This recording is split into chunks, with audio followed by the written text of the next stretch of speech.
Hi hello students, मेरा नाम अमित प्रताप सिंह है। आज मैं आपके पास बताने जा रहा हूँ ग्रुप डी का सिलेबस के बारे में बताने जा रहा हूँ। इस सिलेबस को कैसे प्रश्न सिलेबस में किस सब्जेक्ट से कितने प्रश्न पूछे जाते हैं, मैथमेटिक्स में कितने प्रश्न पूछे जाते हैं, रीजनिंग में कितने प्रश्न पूछे जाते हैं, इस पर हम चर्चा करते हैं। सबसे पहले हम ग्रुप डी सिलेबस के बारे में जो सबसे पहला जो उसमें पूछा जाता है सब्जेक्ट, तो उसमें general science, general science, general science उसको कहते हैं सामान्य विज्ञान। इसमें है 25 प्रश्न पूछे जाते हैं। Number of questions, number of questions, प्रश्न पूछे जाते हैं। ये हमारा सब्जेक्ट है हमारा, ठीक है। जनरल साइंस में सामान्य विज्ञान से 25 प्रश्न पूछे जाते हैं।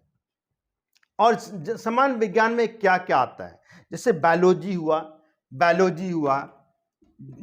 और फिजिक्स हुआ और केमिस्ट्री हुआ।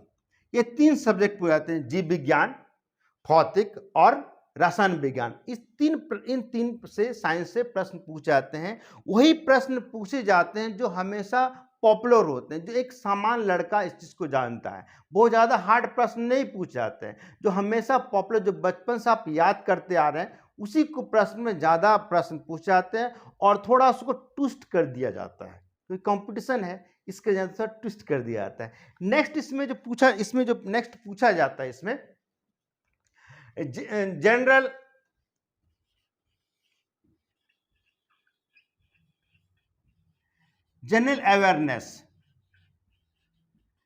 अवेयरनेस एंड करंट अफेयर्स,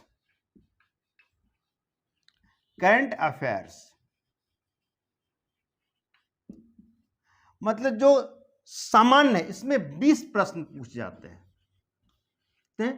20 प्रश्न पूछे जाते हैं।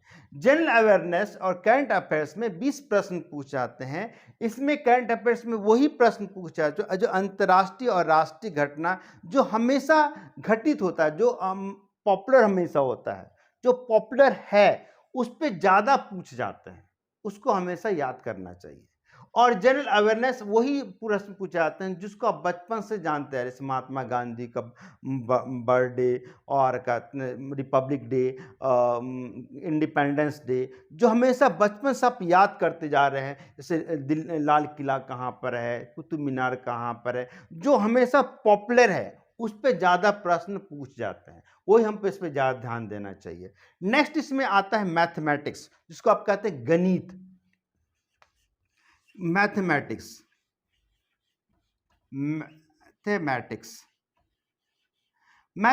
में इसमें जो है ना 30 प्रश्न पूछ जाते हैं। कितने प्रश्न पूछे जाते हैं? 30 सॉरी, मैथमेटिक्स में सबसे बेस्ट तरीका क्या है, मैथमेटिक्स को आपको 1 से लेकर के यानी 2 से लेकर के 20 तक का टेबल आपको याद करना ही चाहिए। जितना फास्ट याद करेंगे उतना अच्छा आपको मैथमेटिक्स बनने में आसान होगा। नेक्स्ट उसके बाद 1 से लेकर 1 स्क्वायर, 2 स्क्वायर प्लस 3 स्क्वायर, यानी इसका जो है लेकर के अगर आप 20 स्क्वायर तक अब याद कर लिए हैं तो आपको बहुत मैथमेटिक्स में आनंद आएगा। ये सब बेसिक चीज है मैथ ग्रुप डी का। ये अगर सफल होना है तो ये सब आपको याद करना चाहिए और आपको बहुत समय बचेगा। तीसरा, अगर आपने एक क्यूब, 2 क्यूब, 3 क्यूब और 4 क्यूब से लेकर के 10 क्यूब तक आपने याद कर लिया है, आपको बहुत फायदा होगा। इससे प्रश्न पूछे जाते हैं, आपको बहुत समय। दूसरा, इसमें ये चीज स्क्वायर टेबल, ये नेक्स्ट इसमें जो आता है टेबल के बाद, इसमें अगर आप एलसीएम ये एम से महत्तम समावर्तक आपने याद कर लिया। अब हमारे टेबल याद करना है। टेबल में से 19 का 19 38 57 76 95 14 14 57 से, तो अगर आप जितना फास्ट याद करेंगे उतना आपको ये फायदा होने वाला है। दूसरा, जैसे एक स्क्वायर होता है, 1 हो जाए, 2 स्क्वायर, 2 4, 3 स्क्वायर, नौ, 4 square 16, 5 square 25, 6 square 36, 7 square 49, 8 square 64, 9 square 81, 10 square 100। इस प्रकार जितना फास्ट याद करेंगे उतना आपको जल्दी मैथमेटिक्स बनाने में आसान होगा। जैसे अब है कि एक क्यूब, जैसे एक क्यूब है, एक क्यूब का 1 होता है, दो क्यूब का 8 होता है, 3 क्यूब का 27 होता है, चार क्यूब का 64 होता है, 5 क्यूब 125 होता है। इस प्रकार जितना फास्ट याद करेंगे उतना आपको मैथ बनाने में आसान होगा। आप देखिएगा फिर नेक्स्ट इसमें है एलसीएम और एमसीएफ, लघुत्तम समापवर्तक। अगर आप अगर प्रैक्टिस किया है तो आपको बहुत ही आसान होगा एग्जामिनेशन को सॉल्व करने के लिए और बनाने के लिए। अगर आप 1 से 20 तक तो आपको टेबल याद करना ही चाहिए और याद करना ही पड़ेगा अगर सफल होना चाहते हैं। मैं ये नहीं करना चाहता हूँ आपका मैथ फास्ट बनेगा अगर आपने, और अगर 1 से 20 तक याद कर लिए आपको मैथ बनाने में बहुत आसान मिलेगा और प्लस रीजनिंग में भी आपको हेल्प मिलेगी। साथ में अगर आपने 21 स्क्वायर को अगर 22 स्क्वायर 23 स्क्वायर 24 स्क्वायर 25 स्क्वायर से लेकर अगर 50 तक याद करने लिया है तो आपको मैथ बल्ले बल्ले हो जाएगी। लेकिन आपको कम से कम 1 से 20 तक तो याद करनी ही चाहिए। और नेक्स्ट है 1 क्यूब 2 क्यूब और 10 क्यूब तो आपको याद करना ही चाहिए, फायदा होगा। अगर आपने इसको 20 तक क्यूब याद कर लिया है तो बहुत ही आनंद आने वाला है, बहुत मजा आएगा। एलसीएम अगर √2 का जो मान है, √2 का जो मान है 1.414 और √3 का मान जो आता है √3 का मान, इस प्रकार से इसका रूट वाला भी अगर याद कर लिए हैं तो आपको बहुत फायदा होगा और बहुत आसान हो जाएगा मैथ बनाना। क्योंकि मैथ हमारा सब्जेक्ट नहीं है, मैथ में थोड़ा सा डिस्कशन कर दिया आपको ताकि आपको ये बनाना आसान हो जाएगा ये। और नेक्स्ट मैथ से संबंधित और एक चीज़ आपको बता देते हैं, लघुत्तम समापवर्तक रूट वाला, ये थोड़ा हल्का आपको जानकारी होनी चाहिए। नेक्स्ट इसकी जो कमर है, मैथ की जो स्टेब्लिश है। दूसरा अगर आपने मैथ को आपने सूत्र याद कर लिया, सूत्र जो पॉपुलर सूत्र है, हर किताब में जब देखिएगा बगल में सूत्र लिखा रहता है, अगर आपने सूत्र सॉल्व कर लिया तो आपको मैथ को कहीं दूसरी जगह आपको जाने की जरूरत नहीं पड़ेगी। हर मैथ में कम से कम आपने 20 से लेकर 25 क्वेश्चन तक, 20 से लेकर के 24 क्वेश्चन तक मैं गारंटी देता हूं, इस तरह का आपने किया तो आप आराम से बना सकते हैं। कुछ प्रश्न मैथमेटिक्स में ट्विस्ट होते हैं, लेकिन ये जितना है, अगर इस चीज को आपने जितना मैंने आपको बताया टेबल याद करना है, आप कम से कम 1 से लेकर 15 तक प्रश्न तो आप आसानी सॉल्व कर सकते हैं अपने आप। भले आपको समय लग जाएगा लेकिन आपको ये आराम से बना सकते हैं। नेक्स्ट इसमें जो लास्ट इसमें पूछा जाता है general awareness, general intelligence and reasoning, इसको जो कहते हैं, आपको कहते हैं तार्किक विज्ञान, जिसको आप कहते हैं रीजनिंग कहते हैं, तर्क करना। उसमें जो आइए जनरल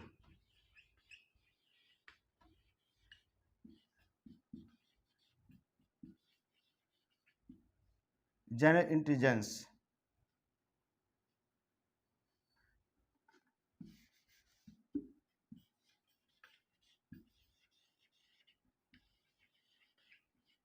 इसमें जनरल इंटेलिजेंस, तो जनरल इंटेलिजेंस में आप इसमें देखेंगे, इसमें इंटेलिजेंस में आपको 30 प्रश्न पूछे जाते हैं और एंड रीजनिंग, जिसको आप कहते हैं तर्क विज्ञान।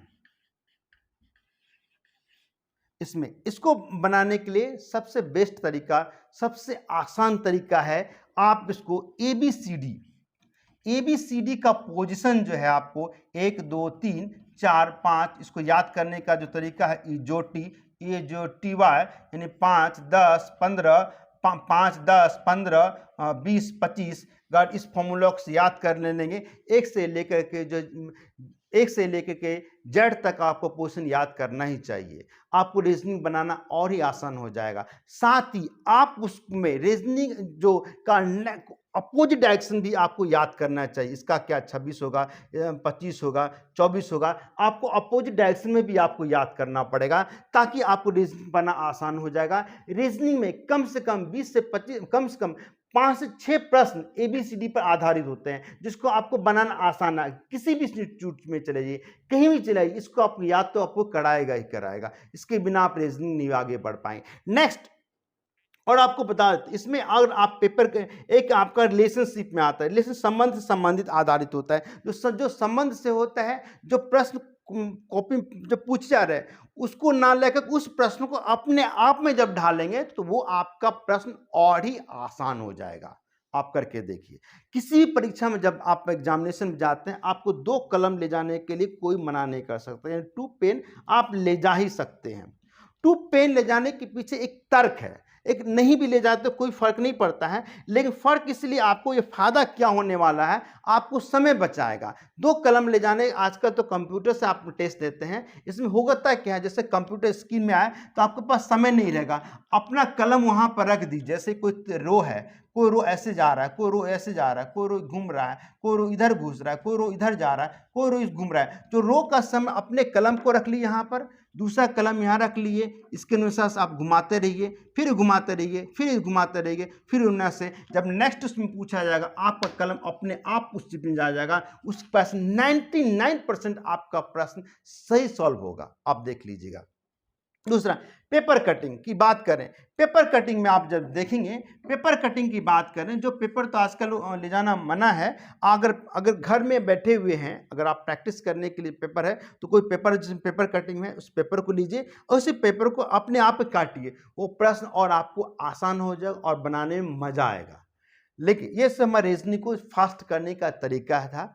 आइए हम इसमें एक और चीज बताते हैं। हम आपको सबसे पहले कहते हैं जनरल नॉलेज और जनरल साइंस अवेयरनेस में जो 45 प्रश्न मतलब पूछे जाते हैं, इसमें सबसे पहले सॉल्व क्यों करने चाहिए। इसमें जब तक आपको याद नहीं होगा तब तक इसको जल्दी सॉल्व नहीं कर पाएंगे। तो और आपको याद है तो आप बहुत जल्दी बना लेंगे और आपका जो 90 मिनट्स जो एग्जामिनेशन में दिया गया है और आपके समय को बचाएगा। 90 मिनट्स मतलब 1.5 घंटा जो आपको परीक्षा में सॉल्व करने का समय दिया गया है, आपको सॉल्व करने में काफी हेल्प करेगा। और आप ये कहेंगे कि रीजनिंग और मैथ एक जगह नहीं दिया रहता है, जीके जीएस अलग अलग है, आप उसको प्रश्न को सॉल्व कीजिए, खोज को सॉल्व कीजिए, कहाँ कहाँ जीके जीएस है, कहाँ पर जनरल अवेयरनेस है, कहाँ का करंट अफेयर्स है, उस प्रश्न को ज़्यादा सॉल्व कीजिए, आपको देखिए बहुत ज़्यादा समय बचेगा। उसके बाद आपको मैथमेटिक्स में आइए। मैथमेटिक्स ही क्यों, मैंने अब तक में बहुत से लड़कों से पूछा, बहुत से लड़कों से प्रैक्टिकल मैंने पूछा, तो बोला कि जब मैथ बनाते तो हमारा दिमाग जो है ना, जो दिमाग की बत्ती जल जाती है, यानी हमारा ब्रेन में जो है ना फास्ट वर्क करना चालू हो जाता है, यानी हमारा दिमाग जल्दी फास्ट काम करना चल जाता है, क्योंकि हम उसको कैलकुलेशन करना चालू कर देते हैं, तो हमारा जो मैथ जल्दी बन जाता है। क्योंकि उसके बाद तो आप देखेंगे कि मैथ बनने के बाद आपको जो है रीजनिंग में और आसान हो जाएगा, क्योंकि ऑलरेडी हमारा मैथ बना चुके हैं, तो क्योंकि मैथ आप फ्रेश मूड में आए थे तो मैथ जो आपको बन चुका था उसका रीजनिंग में आया, तो क्योंकि आपका पहले से वर्क दिमाग काम कर चुका है, और वर्क करने के बाद अब जब जनरल इंटेलिजेंस और रीजनिंग में आते हैं तो क्या होगा, आपका दिमाग तो ऑलरेडी काम कर चुका है, फास्ट हो चुका है, आप इसमें जल्दी जल्दी तर्क भी जल्दी कर लेंगे, आप रीजनिंग भी अच्छा बना लेंगे। इस प्रकार से जनरल इंटेलिजेंस में आप नेक्स्ट सॉल्व कीजिए। इतना करने के बाद अगर आपके पास समय बचता है, अगर आपके पास 90 मिनट समय बचने के बाद कुछ मैथ्स या कुछ रीजनिंग आपने नहीं सॉल्व कर पाए, ऐसा होता है, नहीं होता है, तो आप क्या कीजिए, ऑप्शंस के अनुसार जो ऑप्शन हमारा ABCD जो दिया गया है, ऑप्शंस जो हमारा दिया जाता है, उस ऑप्शंस के अनुसार आप क्वेश्चन को खोजें। नहीं समझ में आई, जो ऑप्शन है हमारा किसी चीज के बारे में दिया गया है, कोई क्वेश्चन ले लीजिए, उसका आंसर आपको नहीं पता चल रहा नहीं पता तो उसका ऑप्शन जो है ABCD में के अनुसार से अगर आप तर्क लगा के उसको अनुसार से खोज सकते इसका आंसर है कि नहीं है, क्योंकि ऑलरेडी है, अगर आपको मिलता तो बना सकते हैं, नहीं बना तो कोई बात नहीं। अगर मैथ में, खास करके मैथ की बात करें, मैथ में कुछ दिया होगा, आपके पास समय नहीं बच पा रहा है और आप नहीं जान, ऊपर से आपको समझ में नहीं आ रहा है, तो ऑप्शंस के अनुसार से भी उसका क्वेश्चन आपका आंसर खोज सकते हैं, ऑप्शंस के अनुसार से आप क्वेश्चन में जा सकते हैं। रीजनिंग में अगर कोई आपको रीजनिंग में नहीं समझ में आ रही है तो आप ऑप्शंस के अनुसार से आप उस क्वेश्चन में जाकर के सॉल्व कर सकते हैं। एक तरीका है, परीक्षा को सॉल्व पास करने का तरीका है। और उसके बाद जितना प्रश्न को पढ़िएगा, आपको जितना समय है 90 मिनट्स, तो आप उसमें सॉल्व जल्दी कर लेंगे और जल्दी एक दिन आप सफल हो जाएंगे जल्दी। ये परीक्षा पास करने, ये जो हमारा सिलेबस था, अगर कमेंट्स कीजिए कि हम आपको बताएं कि जनरल साइंस जनरल अफेयर्स में पार्टिकुलर किस सब्जेक्ट्स में किस प्रकार से प्रश्न पूछे जाते हैं। आप कमेंट्स करके बताइएगा तो हम आपको बाद में फिर नेक्स्ट वीडियो में आपको बता देंगे, नहीं तो फिर आप कमेंट्स कीजिए कि अगर इसके बारे में, और आपको अगर इसके और आपको जिज्ञासा है कि ग्रुप डी में वैकेंसी में लोग इतने ज़्यादा क्यों लार्ज, इसमें इतने वैकेंसी लोग इतना क्यों फॉर्म भरते हैं, आखिर क्या क्या फ़ायदे हैं, इसके बारे में हम अगले अगर आप कमेंट्स करके जानना चाहेंगे तो कमेंट्स कीजिए, हम अगले वीडियो में आपको बना देंगे। मिलते हैं अगले वीडियो में। थैंक यू, धन्यवाद। जय हिंद, जय भारत।